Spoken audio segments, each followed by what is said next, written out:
সালামু আলাইকুম রহমতুল্লাহ। সম্মানিত শ্রোতা মণ্ডলী, আশা করি সকলে অবগত রয়েছেন বাংলাদেশের প্রাচীনতম একটি ইসলামিক রাজনৈতিক দল বাংলাদেশ জামাতে ইসলাম।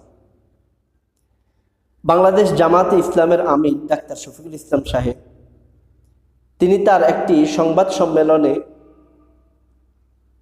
স্পষ্ট করেছেন যে গত 15টি বছর আওয়ামী দুঃশাসন ওনাদের উপর যতগুলি জুলুম নির্যাতন করেছেন তিনি সবগুলিকে সাধারণ ক্ষমা ঘোষণা করেছেন। এই সাধারণ ক্ষমা ঘোষণা করা মাত্রই সর্বমহলে চলছে এই নিয়ে আলোচনা এবং সমালোচনা। যারা এই বিষয় নিয়ে আলোচনা করছে তাদেরকে আমার পক্ষ থেকে সাধুবাদ, আর যারা সমালোচনা করছে সমালোচকদের জন্য আমার আজকের এই আলোচ্য বিষয়। কাজে আমি আমার আলোচনার মূল আলোচনায় যাওয়ার পূর্বে আমার ব্যক্তিগত একটা অভিমত প্রকাশ করতে চাচ্ছি। তিনি কেন, অর্থাৎ জামাতে ইসলাম তারা কেন এই সিদ্ধান্ত নিল আওয়ামী সন্ত্রাসীদেরকে সাধারণ ক্ষমা ঘোষণা করার। বিষয়টি স্পষ্ট হওয়ার জন্যে আমি ঐতিহাসিক একটি ঘটনা উল্লেখ করতে চাই। সেটি হলো আমাদের নবী জনাব মুহাম্মদ রাসূলুল্লাহ সাল্লাল্লাহু আলাইহি ওয়াসাল্লাম পৃথিবীতে আসার পূর্বে যে সময়টি ছিল ইতিহাসের পাতায়, ওই সময়টিকে বলা হয় আয়ামে জাহিলিয়া, অর্থাৎ জাহিলিয়াতের যুগ।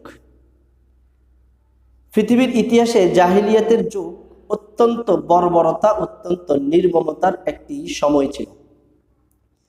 কেমন বর্বরতা, কেমন নির্মমতার সময় ছিল, অনেকগুলি কারণ রয়েছে। তার মধ্যে উল্লেখযোগ্য একটি কারণ আপনাদের সামনে আমি তুলে ধরছি, আর সেটি হলো দুটি গোত্র এক গোত্রের কূপ থেকে আরেক গোত্রের উট পানি পান করেছে। এই সামান্য তুচ্ছ একটা বিষয়কে কেন্দ্র করে বছরের পর বছর এই জাহিলি যুগের মধ্যে যুদ্ধ সংগঠিত হয়েছিল। এক পর্যায়ে যখন তাদের বয়স প্রায় শেষ প্রান্তে, তখন তারা তাদের পরবর্তীদেরকে ওসিয়ত করে গিয়েছে যে তাদের উট আমাদের কূপ থেকে পানি পান করেছে, অতএব তোমরা এই যুদ্ধ অব্যাহত রাখবে। এইভাবে প্রজন্মের পর প্রজন্ম তারা যুদ্ধ লেগেই রাখত একটা তুচ্ছ বিষয়কে কেন্দ্র করে। আশা করি আমরা সকলে অবগত রয়েছি গত 15টি বছর আওয়ামী সরকার তারা তাদের সর্বোচ্চ শক্তি দিয়ে যত জুলুম নির্যাতন রয়েছে ইতিহাসের পূর্বে, সবগুলি জুলুম নির্যাতন তারা জামাত ইসলাম এবং তাদের নেতাকর্মীদের উপর চালিয়েছে। আমি আমার নিজের স্বচক্ষে দেখেছি, নিজের কানে শ্রবণ করেছি। প্রশাসন, আইন শৃঙ্খলা বাহিনী যারা জনগণকে নিরাপত্তা দিবে, একজন পুলিশের কনস্টেবল তিনি একজনকে বলছে, ভাই আমাকে একটা জামাতের নেতাকর্মী বের করে দেন, আমি তাকে মেরে আমি আমার প্রমোশনটা নিব। তাহলে কি বুঝলেন? প্রশাসন উৎপেতে থাকতো একটা জামাত পেলে তাকে মেরে সে প্রমোশন নিবে। তাহলে এবার চিন্তা করুন কি পরিমাণ জুলুম নির্যাতনের শিকার হয়েছে গত 15টি বছর বাংলাদেশ জামাতে ইসলাম। সেই বাংলাদেশ জামাতে ইসলাম তারা সাংগঠনিক সিদ্ধান্ত নিয়েছে আওয়ামী লীগদেরকে সাধারণ ক্ষমা ঘোষণা করেছে। কি জন্য করেছে? ইতিহাস থেকে আমি এতটুকু উপলব্ধি করতে পেরেছি যে তারা চাচ্ছে না বাংলাদেশের ইতিহাসে আবার দ্বিতীয় আরেকটা আয়ামে জাহিলিয়াত কায়েম হোক, প্রতিষ্ঠিত হোক।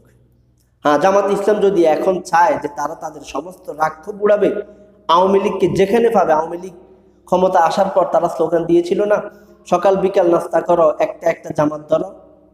এখন জামাত ইসলাম যদি সেই পাল্টা প্রতিশোধটা নিতে চায়, এটা তাদের জন্য অসম্ভব নয়। তাহলে সম্ভব হওয়া সত্ত্বেও তারা নিতে চাচ্ছে না কেন? যেহেতু তারা ধর্মীয় একটা চেতনায় বিশ্বাসী, এজন্য তারা চাচ্ছে না বাংলাদেশের ইতিহাসে দ্বিতীয় আরেকটি আয়ামে জাহিলিয়াত প্রতিষ্ঠিত হোক। ইসলামের দৃষ্টিতে এটি একটি মহৎ কাজ তারা করেছে, এটা তাদের সাংগঠনিক একটা সিদ্ধান্ত। এখন আমরা যারা সমালোচনা করছি তাদের কাছে আমার প্রশ্ন, তারা তাদের সাংগঠনিক সিদ্ধান্ত নিয়েছে, এতে আমি আর আপনি বাধা দেওয়ার কে?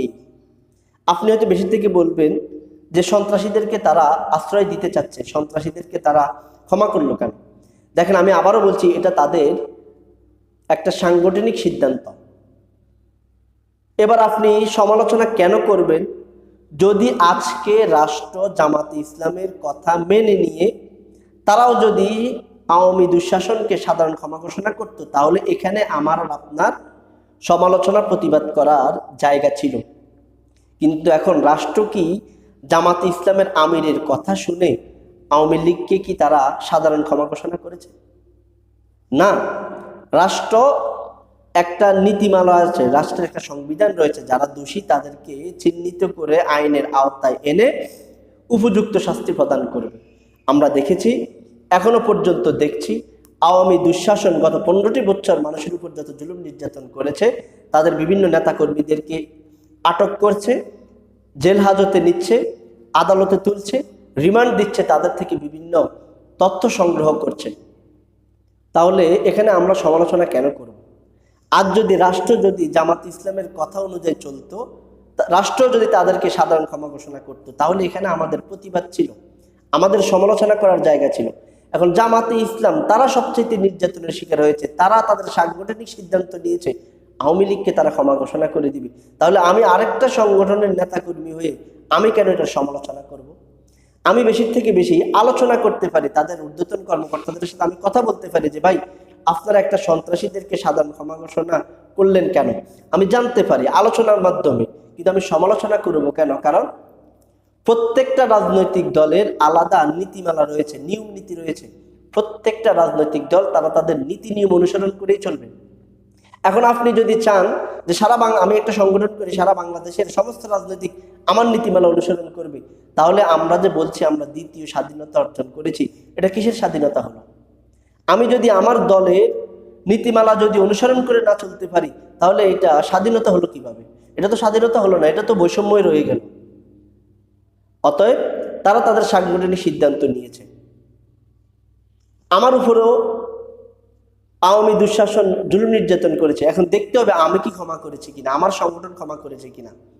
যদি আমার সংগঠন ক্ষমা করে থাকে, তাহলে আমি সমালোচনা করে এটা যুক্তি, যে না, আমার উপরে নির্যাতন করেছে, আপনি কিভাবে ক্ষমা করেন, আমি এটার বিচার চাই। এখন জামাতে ইসলাম তারা তাদের শত্রুদের সমস্ত অপকর্মকে তারা সাধারণ ক্ষমা ঘোষণা করেছে, তাদের কোন নেতাকর্মীতে নিয়ে কোনো প্রতিবাদ জানালো না। তাহলে আমি আরেকটা দলের নেতাকর্মী হয়ে আমি প্রতিবাদ কেন জানাবো? কাজে এটা যৌক্তিক নয়, এটা অযৌক্তিক। যারা সমালোচনা করছেন তাদের কাছে আমার বিনীত অনুরোধ থাকবে, এটা তাদের রাজনৈতিক সিদ্ধান্ত, রাষ্ট্রীয় সিদ্ধান্ত নয়। রাষ্ট্র তাদের নিয়ম নীতি অনুসরণ করে দোষীদেরকে ধরছে, চিহ্নিত করছে, আইনের আওতা নিয়ে আসছে, বিচার কার্য চলছে। দেখতে হবে রাষ্ট্র কি তাদের কথা মেনেছে কিনা। যদি রাষ্ট্র তাদের কথা মেনে তাদেরকে সাধারণ ক্ষমা ঘোষণা করে, এখানে গিয়ে আমরা সম্মিলিতভাবে আন্দোলন করার সুযোগ রয়েছে। এখন একটা পক্ষ তারা তাদের অবস্থান থেকে তারা তাদের শত্রুদেরকে, তাদের উপর নির্যাতনকারীদেরকে তারা সাধারণ ক্ষমা ঘোষণা করে, এটা তাদের রাজনৈতিক, তাদের সাংগঠনিক সিদ্ধান্ত। আমি এটার উপরে হস্তক্ষেপ করতে পারি না, সমালোচনা করতে পারি না, কাজে এটা অযৌক্তিক আমার দৃষ্টিতে। এখন আমরা কি চাই?